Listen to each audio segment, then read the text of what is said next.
पिछले 4-5 दिनों से आपके ऊपर विभिन्न तरह के बात मीडिया से लेकर के और मीडिया के पीछे चल रही है कि आरोप प्रत्यारोप आपको लग रहा है, ऐसे में प्रेस कॉन्फ्रेंस के माध्यम से क्या कहना है? पहले तो आप आए सभी मीडिया साथियों का दिल से आभार व्यक्त करना चाहता हूँ कि आप मेरे निमंत्रण पर आप यहाँ उपस्थित हुए, हमारी बातों को सुनने और समझने और जानने के लिए। इसे इतना नहीं था, इतना विषय को बना दिया गया। कहना ये है आप सभी लोगों से कि मामला शिष्टाचार और भ्रष्टाचार पे आया है। तो शिष्टाचार क्या है और भ्रष्टाचार है, यह मीडिया के साथियों को मैं बताना चाहता हूँ कि सराफा क्या है।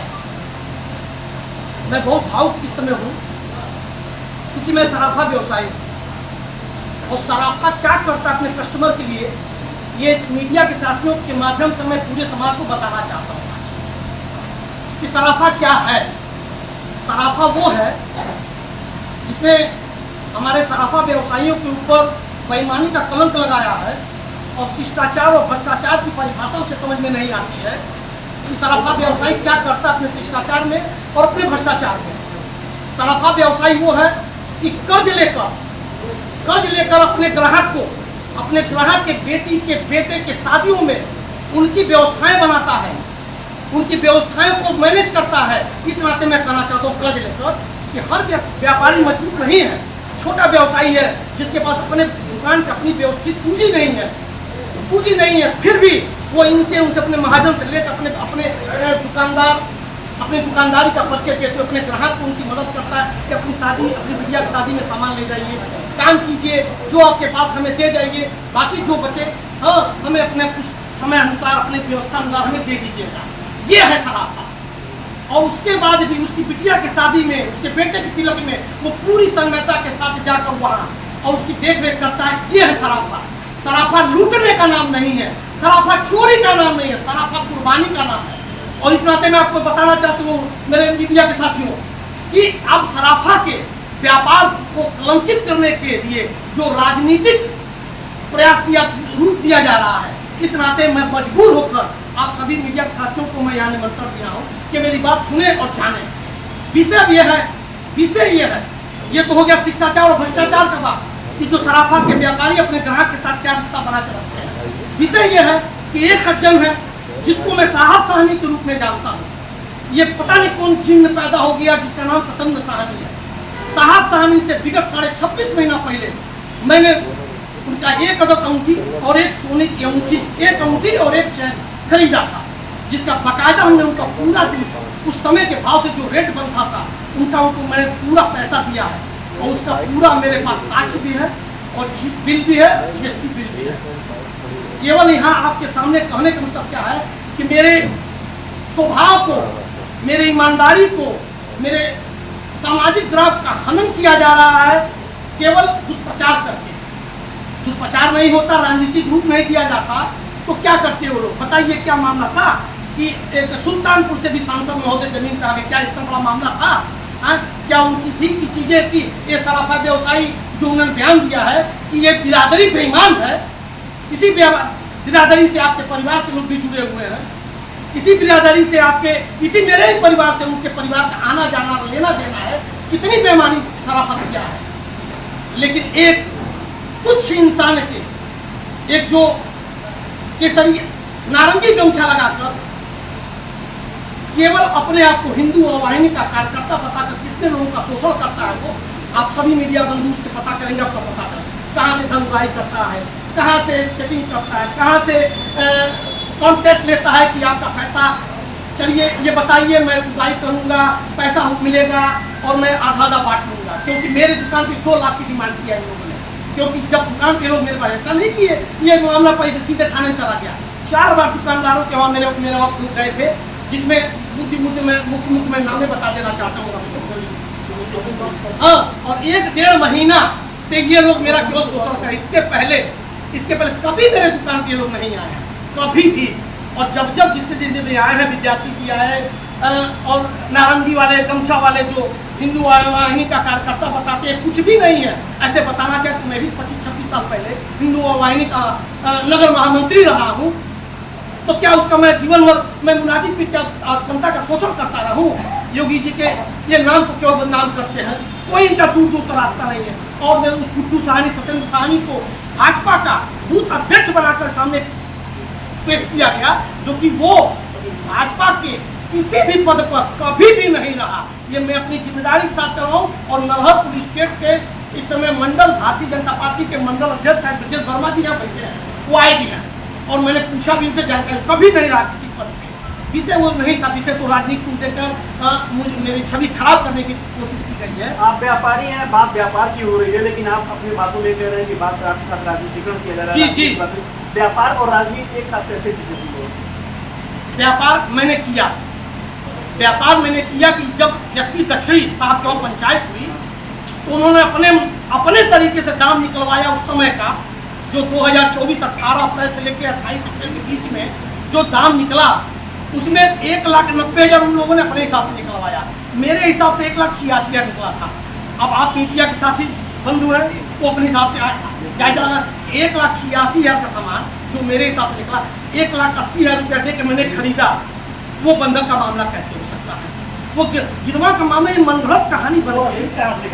रसीद देखिए, ये हमारे व्यापार में एक शिष्टाचार में है। एक शिष्टाचार में हम कुछ खरीदते हैं तो ग्राहक मांगते हैं कि भैया हमके घर में दिखाना हमको आप दे दीजिए। ये एक व्यवहार में है दुकानदार और ग्राहक के। वो कुछ मांगेगा तो हम उसको देने के लिए बस हम रोक नहीं सकते हैं। लेकिन कहीं उस पर कुछ लिखा है, परसेंटेज लिखा है, बंधक लिखा है, गिरवा लिखा, कुछ लिखा है उस पर? ऐसा कोई मामला नहीं है। क्या लिखा है? और अगर आप अपने हिसाब से, अपने नज़र से सोचेंगे तो क्या 1,86,000 क्या कोई व्यक्ति 1,80,000 रुपया दे सकता है? मैं ये जानना चाहता हूँ आप मीडिया के साथियों से, उसमें मंथन क्या? लेकिन SPRA साहब का वहाँ जबरदस्ती भाव बढ़ाकर और उसको 1,90,000 साबित कराया गया। उसमें उस पंचायत में पूर्व अध्यक्ष भारतीय जनता पार्टी के सुनील सिंह भी थे, वो लोग लेकर गए थे। वो भी चकित हो गया, यार तो हमको कैसे लेकर चले, तो मामला ही कुछ और है। हमें तो बताया गया तो लूट लिए मेरा। हमें भैया यही मामला 1,86,000 का सामान था और मुझे शाबाशी दिया इन्होंने कि भैया आपका पैसा मुझे अच्छा मिला है। हाँ, और 1,80,000 मेरे वहाँ से लेकर गए 28 अप्रैल को 2024 में। ये अगर आप ऐसे अपने विवेक से सोचेंगे तो आपको लगेगा कि 1,86,000 सामान पे 1,80,000 कोई बंधक कैसे रख सकता है? बंधक से आपसे मैं बता दूं, कोई ऐसा मामला ही नहीं है। ये तो मनगढ़ंत कहानी है। कहानी इस नाते है कि पूरी बाकायदे इन लोगों के कॉन्ट्रैक्ट चलता है, ठेका लेते हैं लोग कि उसमें 30% आपका, 30% उनका, 40% का, यही इनका काम है, यही इनका पैसा है। क्योंकि अभी बार ये धमकी दिया जाता है माध्यम के सोशल मीडिया के माध्यम से कि अभी मैं 15-16 मुकदमे और कराऊंगा, अभी मैं चक्का जाम करूंगा। मैं आप लोगों से केवल ये कहना चाहता हूँ कि अगर उनका जैसे वो कहते हैं ये भाजपा का है, भाजपा के दबाव है, ये है वो है, जो भी उनको करना है। आप अगर मैं भाजपा का हूँ, मैं फख्र से कहता हूँ मैं भाजपा का हूँ, लेकिन अगर क्या मेरे ऊपर किसी का अगर सपोर्ट होता तो क्या इस छोटी सी बात का मेरे पर मुकदमा दर्ज करा देते? ये समझने और सोचने का विषय है। और आज अपने मीडिया के साथियों को अगर मैं नहीं बताऊं तो मैं किसको बताऊंगा? क्योंकि इन्हीं के जरिए तो मुझे बदनाम किया जा रहा है। बता दीजिए, 36 ग्राम पुराना जेवर को कहकर 5 लाख रुपया मेरे पास पूरा चिट्टा बना के आए थे दुकान पर। 3-4 बार आ चुके हैं लोग, चिट्टा बना के आए कि ये आपने ऐसा 1,80,000 दिया, आपने इसका ब्याज इतना हुआ, इतना मेरे पुराने जेवर का 5 लाख रुपये दूंगा, 2 लाख मेरा निकलता, मुझे 2 लाख आप दे दीजिए। ये धनुगाई नहीं तो क्या है? मैं आपसे पूछना चाहता हूँ, आप जनता के कान और आंख हैं, मैं आपसे पूछना चाहता हूँ, ये धनुगाई नहीं तो क्या है? तो धनुगाई है। मैं कहता हूँ मेरे अनुसार आप न चलिए ना, आप अपना विवेक लगा लीजिए। आप दुनिया से हर तरह के लोगों से आप लोग बात करते हैं, इंटरव्यू लेते हैं, आप लोग अपना तरीका देख लीजिए ना कि क्या 1,86,000 रुपये का 1,80,000 कौन व्यक्ति गिरवा देता है? और अगर उनकी महिला कहती है कि मैं गया था, मैं थाने पे जब पंचायत पहली बार हुआ, भाई साहब आप लोग ध्यान दीजिए, ये महत्वपूर्ण बातें हैं। 2 बातें महत्वपूर्ण मैं बताऊंगा आपको कि आप उस महिला को बुलाकर तत्काल मेरी शिनाख्त करवा लीजिए। वो महिला मुझे कतई नहीं पहचानती होगी, क्योंकि महिला से मेरा कोई मतलब ही नहीं है। मतलब मेरा केवल साहब साहनी से, उन्होंने मुझसे बेचा और मुझसे पैसा लिया। और इस 26.5 महीना में मैंने चैलेंज कर दिया कि कोई कार डिटेल निकाल ले, मेरा सरकारी मामला है, कब्र से खन के निकाला जा सकता है साहब। आप कार निकाल, कोई बात हुआ हो, कोई मुझे संदेशा मिला हो, कोई फ़ोन से मुझे कहा गया हो, लेकिन उसके बावजूद भी वो महिला को मेरे पीठ पीछे दुकान पर, इधर जहाँ तक मुझे जानकारी है कि आपके दुकान पे भेजा गया था कि आप अच्छी तरह से बार बार उठाता हूँ तो आप अच्छी तरह से पहचान लीजिए उसको, वो आदमी कौन है। पहली विषय। दूसरी विषय क्या है कि ये कहते हैं कि श्रीकांत सोनी दुकान पे नहीं रहते, उनका लड़का ही रहता है। मेरे लड़के के नाम से मीडिया के साथ ही उस बात को विशेष ध्यान दीजिएगा, मेरे लड़के के नाम से मेरा फर्म है जिसका नाम अंकित सोनी है। और अंकित सोनी में सही में समाज सेवा में रहता हूँ, सब लोग जानते हैं। मैं अब तक 2650 गरीब लड़कियों की शादी किया और हर शादी में पूरा रजिस्ट्रेशन प्रभारी हूँ, उसका उपाध्यक्ष हूँ। ये सब जिम्मेदारी की पदे हैं। एक नया पैसा का कोई माइकल पूरे भर में कलंक लगा दे, आप जो सजा देना चाहते थे। मैं वैसा व्यक्ति नहीं, किसी का मैं 5 रुपया 10 रुपया लेकर मैं नहीं बैठा हूँ तो 1,50,000 मेरे हाथ की मैल है। लेकिन क्या है, इन्हें बदनाम करने के मैं पैसा अगर दे दिया होता तो ये मुझे बदनाम नहीं कर पाते। और अब इसे राजनीतिक रूप देकर, राजनीतिक मुद्दा बनाकर, क्योंकि जो हमारे माननीय सांसद जी ने जो प्रेस कॉन्फ्रेंस किया है, क्या उनको सोचना नहीं चाहिए था? किसी बाजार से वो आते हैं और सारे सराफा व्यापारी इस बिरादरी को बदनाम करके कहते हैं बेईमान है बिरादरी। हाँ, क्या इस बाजार में उनका काम नहीं है? उनके अगल बगल जो बैठे थे लोग, क्या वो मुझे 40 साल से जानते थे और 40 साल से उनका बैठ के क्या कर रहे थे? अभी मैं सबका नाम गिनाने लगूँ, कोई ऐसा व्यक्ति नहीं जो मेरे पास पैसा नहीं हो, जिसके पास मेरा पैसा नहीं है। हाँ, और वो बतावे आके मन से, वो अपने मुँह से कहे कि क्या मैंने 40 साल के उनके संबंध में किसी का 40 रुपया भी लिया है। और ये आदमी केवल 2 लाख रुपया हम दे दिए होते, ये मामला खत्म हो गया था। लेकिन मैंने ये प्रण कर लिया है, मैं आपके मीडिया के साथियों के माध्यम से मैं पूरी जनता को बताना चाहता हूँ, मैंने प्रण कर लिया कि ये श्रीकांत सोनी ये पहला और व्यापारी शोषण का आखिरी व्यक्ति साबित होगा। आखिरी व्यक्ति साबित, कोई व्यापारी का शोषण इस तरह से गुंडाई के बल पर नहीं कर पाएगा। जो धमकी मिल रही है, नहीं दोगे तो मैं 16 मुकदमे और लगाऊंगा इन दुकानदार पर, इस व्यापारी पर, उस व्यापारी पर। लेकिन ये आप भूल जाइए, व्यापार वो नहीं है, ये योगी जी की सरकार है। किसी व्यापारी का शोषण नहीं हो सकता है। और मैं 2 पद संभाल रहा हूँ पिछले 8-9 सालों से, जो दोनों पद जिम्मेदारी के रूप में माने जाते हैं। पहला पद है उद्योग व्यापार मंडल। एक व्यापारी मुझे 1 रुपया के लिए कोई कलंक लगा दे, पूरे व्यापारी समाज से मैं कह रहा हूँ। और एक पद मेरा है जो वो भी जिम्मेदारी है, इस पूरे विश्व की सबसे बड़ी पार्टी भारतीय जनता पार्टी का मैं मंडल कोषाध्यक्ष हूँ और तीसरी बार मैं हुआ हूँ। अगर ये कोष का मामला है, अगर मैं बेईमान होता तो कोई कोष का मामला क्या कोई साथी फिर दोबारा उसको देगा? तिवारा देगा। मैं तिवारा उस पद को मुझे मिला, ईमानदारी के साथ मिला है और रिक्वेस्ट के साथ मिला कि नहीं ये पद आप ही संभालेंगे।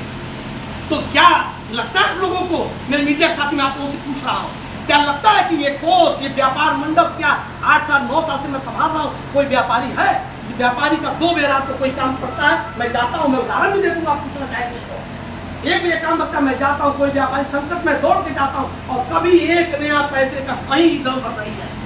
जब से मैं हुआ हूँ, कोई व्यापारी पुख्ता सबूत के साथ मुझे आके इल्जाम लगा दे। बाजार का कोई व्यक्ति कह दे कि मैं बेईमान हूँ, अगर मैं बेईमान होता, ये पूरा व्यापार मंडल, ये भी सराफा है, सारे व्यापार मंडल आने वाले थे कि भैया नहीं, ये सराफा को इल्जाम लगाया गया है। और आप जाकर पूछ भी सकते हैं, जो अन्य ट्रेड के अध्यक्ष लोग हैं, हम चलेंगे आपके साथ, कि नहीं भैया सराफा को इल्जाम लगाया गया है।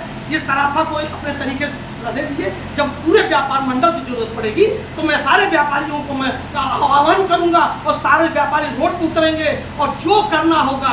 हाँ, इस गुंडे, इस माफिया जो आज तक भी कोई काम नहीं दोनों के पास है, एक पता नहीं कितने इसके ऊपर केस लगे हुए हैं, एक जो विद्यार्थी है और ये आदमी आज भी पूरे बाईपास पर, पता कर लीजिए, आज भी बाईपास पर छोटे छोटे फुटपाथियों से, मछली वालों से, चाय वालों से कलेक्शन करता है, उनसे धनुवाई करता है। आप जाइए, मैं कहना नहीं चाहता था, मैं व्यापारी हूँ, मेरा काम किसी से विवाद नहीं है। मेरा काम है अपना सीधे तरीके से अपनी दुकान खोलना और सीधे तरीके से अपने कस्टमर से अपना व्यवहार जाहिर करके उनसे 2 पैसा लेना देना करना। मेरा विषय ये नहीं है कि मैं किसी व्यापारी जाकर रोड पर किसी से मैं उलझूं, किसी से मैं नेतागिरी करूं, किसी से मैं झगड़ा करूं, ये मेरा पेशा नहीं है। वो भी नहीं जानना चाहते हैं तो आप पिछले 10 साल कोतवाल जो भी 10 साल में रहे हो, जब से मैंने व्यापार मंडल संभाला है, जब से मैंने कोषाध्यक्ष भारतीय जनता पार्टी का पद संभाला है, एक मामला पिछले 10 इंस्पेक्टर से आप पूछ सकते हैं, एक कोई मेरा शिकायत हो थाने पे, एक शिकायत, 151 का कोई मुकदमा मेरे पास हो, मुझे बताएं कि आपने गुनाह किया। एक शिकायत को इंस्पेक्टर कर दे कि सोनी जी ने के खिलाफ ये मुकदमा आया, ये शिकायत पत्र आया। मैं ऐसा व्यक्ति हूँ कि आप ढूंढेंगे तो गुनाह नहीं मिलेगा, ढूंढेंगे भैया मेरे। जैसा आप कह रहे हैं कि आपके ऊपर तमाम तरह के आरोप लग रहा है, आपका मामला थाने पर भी चला गया है, इसके बाद आपका आज के बाद से इसके बाद क्या आपका अगला स्टैंड क्या होगा? स्टैंड मेरा कुछ नहीं भाई साहब, बार बार व्यापारियों को धमकाया जा रहा है, इसलिए मुझे बाध्य किया गया है कि मैं मीडिया के साथियों से के माध्यम से अपनी जनता, अपने व्यापारियों के बीच में अपनी बात पहुँचाऊँ। पहुँचाने का मतलब क्या है कि मैं तब भी कहा था कि आपको बौखलाहट किस बात की है, जब आप कहते हैं कि बहुत दबंग आदमी है। मैं व्यापारी हूँ, मैं दबंग कैसे हो सकता हूँ? अगर मैं व्यापारी दबंग होता तो कोई व्यापार कर नहीं सकता। आपको लगता है क्या भाई कि कोई व्यापारी दबंग है जो व्यापार कर पाएगा? कभी नहीं कर सकता, व्यापार खराब हो जाएगा। लेकिन जब आप मुझे सब बाहुबली साबित कर रहे हैं, उसके बावजूद मेरे खिलाफ मैं पार्टी का कार्यकर्ता हूँ, मैं भाजपा का सिपाही हूँ, मैं भाजपा का पदाधिकारी हूँ, उसके बावजूद मेरे खिलाफ आपने किसी षड्यंत्र के क्योंकि एडीजीपी साहब से भी मेरी बात हुई है, उसमें आपके बीच का एक साथी भी मेरे साथ था, मीडिया का साथी मेरे साथ था। और उसके सामने पूरा एडीजीपी साहब ने मुझे मेरा बयान लिया, पूरा मुझे 20 मिनट मुझे समय दिया, और उसके बाद उन्होंने कहा कि ये कैसे हुआ है। उन्होंने फिर जांच के आदेश दिए एसपी दक्षिणी साहब को। ये 6 तारीख का मामला भी है कि उन्होंने कहा ये तो मामला है नहीं, क्योंकि मेरे पास लीगल पेपर है, जीएसटी टैक्स पेड बिल है, कटा है, उसमें जो खरीदारी हुई है जिस समय की उनके नाम से कटी है, उनके नाम से कटी। उन्होंने दिखाया, उन्होंने कहा कि ये तो मामला मुकदमे का था नहीं, ये कैसे चला गया, कौन लिख दिया ये गबन का मामला? हमने पूछा, आप पूछिए सर गबन की परिभाषा क्या है? हाँ, गबन की परिभाषा क्या है? तो उन्होंने कहा कि फिर उन्होंने आदेश लिखा एसपी दक्षिणी साहब को, फिर उसके भी जांच के आदेश दिए हैं। और सुनिए, एक मेन बात कहने के लिए भाई साहब मैं तो कहता रह जाऊँगा, आपका भी कम समय कीमती है। मेन बात, वहाँ वो व्यक्ति जो कह रहा है एसपीआरए साहब के ऑफिस में, यहाँ उनके तरफ से 10 लोग और मेरे तरफ से करीब 10-12 लोग भी गए थे, उसमें सभी लोग आज मौजूद हैं। उन्होंने साहब साहनी का जब विदेश से फ़ोन करवा के पूछे, नहीं मैं तुम्हारी बात नहीं सुनूंगा, जब कह रहे तुमसे मामला नहीं है तो उनकी बात मैं पूछूंगा, उनसे बात करा। वो विदेश में फ़ोन किए, वहाँ से फ़ोन आया, फ़ोन आने के बाद जो है उन्होंने उसकी कॉल रिकॉर्डिंग किया अपने मोबाइल से, उनके मोबाइल से जो सज्जन पंचायत कर रहे थे पीआरए साहब के ऑफिस में, उनकी मोबाइल से नहीं हो रहा था, तो अंदर गए और अंदर से मोबाइल दूसरा लाए, उसकी कॉल रिकॉर्डिंग किए। उन्होंने कहा कि आप कब गए थे उनके वहाँ? ये कह रहे हाँ आप बताइए कब गए थे सोनी जी के वहाँ जहाँ का सामान आप दिए हैं? तो कहे कि सर मैं 3.5 महीना बाद गया था। सर 3.5 महीना बाद गए थे? सर हाँ, खत्म हुआ। हमने सर हाथ जोड़ के मेरा आपसे निवेदन है कि अगर ये 3.5 महीना बाद मेरे दुकान पर गए थे, हाँ अगर ये प्रूफ कर दें, क्योंकि मैं प्रूफ कर सकता हूँ, इनकी बात मैं प्रूफ कर दूँगा। अगर ये 3.5 महीना बाद मेरे दुकान पर गए थे तो इनका पूरा जेवर मैं दूँगा इनको, क्योंकि 3.5 महीना पहले ही मैंने इनकी जब मैंने पता किया कि तेरे हाल चाल नहीं मिल रहा है, कहाँ है, तो ये जो है विदेश जा चुके थे। उनके सर इनका पासपोर्ट मंगवा लीजिए और चेक करा लीजिए, 3.5 महीना अगर दुकान पे मेरे गए होंगे, इनके पासपोर्ट को मोहर नहीं लगा होगा। उसके बाद ये बनावटी फरेंस करके इधर तक करने लगे। अब चाहता हम क्या कहें, हमारे अध्यक्ष जी भी बैठे हैं, वो भी कुछ कहना चाहते हैं। तो हम चाहते हैं कि आपके माध्यम से हमारे व्यापारी भाई जो हैं उनके माध्यम से हमें इंसाफ मिले, हमारा मुकदमा खत्म हो, यहाँ से एफआईआर लगे। हाँ नहीं तो हमारे पास तो ऑप्शन है, हमारे पास लीगल पेपर है, मैं कोर्ट में अगर जाएंगे मैं कोर्ट में जाऊँगा, कोर्ट में अपनी बेगुनाही साबित करूँगा कि इनकी मनगढ़ंत कहानी का कोई साक्ष्य नहीं है, ये इनके हाथ का लिखा हुआ है। और मेरा जीएसटी बिल और टैक्स पेड बिल है जो ऑनलाइन होता है। बस इसी के साथ आप लोगों का सभी दिल के गहराइयों से आभार। आप लोग मेरे बुलाने पे आए, बाकी अध्यक्ष जी जो कहना चाहेंगे आपको बताएंगे।